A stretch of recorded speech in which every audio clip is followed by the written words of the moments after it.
नमस्कार, आप देख रहे हैं पीडी डिजिटल न्यूज। मैं हूं आपके साथ साक्षी गुप्ता। आज देश की राजनीति से जुड़ी सबसे बड़ी और अहम खबर संसद से आई है। केंद्र सरकार ने नागरिक परमाणु ऊर्जा क्षेत्र को निजी कंपनियों के लिए खोलने वाला अहम बिल संसद में पास करवा लिया है। ये फैसला भारत की ऊर्जा नीति, सुरक्षा व्यवस्था और आने वाले वर्षों की अर्थव्यवस्था तीनों का गहरा असर डालने वाला माना जा रहा है। अब तक भारत में परमाणु ऊर्जा क्षेत्र पूरी तरह से सरकार के नियंत्रण में था, लेकिन इस नए बिल के तहत निजी कंपनियों को भी परमाणु ऊर्जा परियोजनाओं में निवेश और भागीदारी की अनुमति दी जाएगी। सरकार का कहना है कि इससे बिजली उत्पादन बढ़ेगा, आधुनिक तकनीक आएगी और देश को स्वच्छ ऊर्जा के क्षेत्र में तेजी से आगे बढ़ने में मदद मिलेगी। सरकार का तर्क है कि भारत की बिजली की मांग लगातार बढ़ रही है। कोयला और पेट्रोल जैसे परंपरागत संसाधनों से पर्यावरण को नुकसान हो रहा है।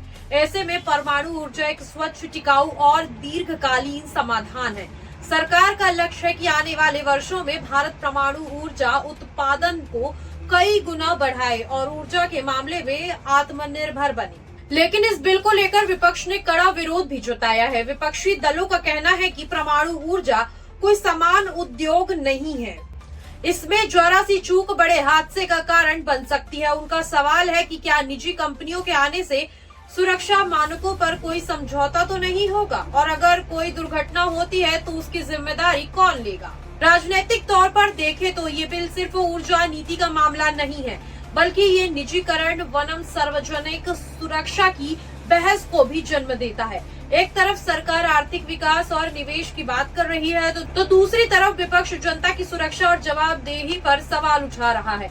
यानी यही कारण है कि ये मुद्दा आने वाले दिनों में राजनीति के केंद्र में बना हुआ है। तो कुल मिलाकर संसद के पास हुआ ये परमाणु ऊर्जा बिल भारत के भविष्य की दिशा तय करने वाला कदम माना जा रहा है। ये फैसला देश की ऊर्जा के क्षेत्र में मजबूत बन सकता है, लेकिन साथ ही सुरक्षा और पारदर्शिता की परीक्षा भी लेगा। अब निगाहें इस बात पर होंगी कि सरकार इसे जमीन पर कैसे लागू करेगी। इसी के साथ मुझे दीजिए इजाजत। मैं हूं आपके साथ साक्षी गुप्ता और आप देख रहे हैं पीडी डिजिटल न्यूज।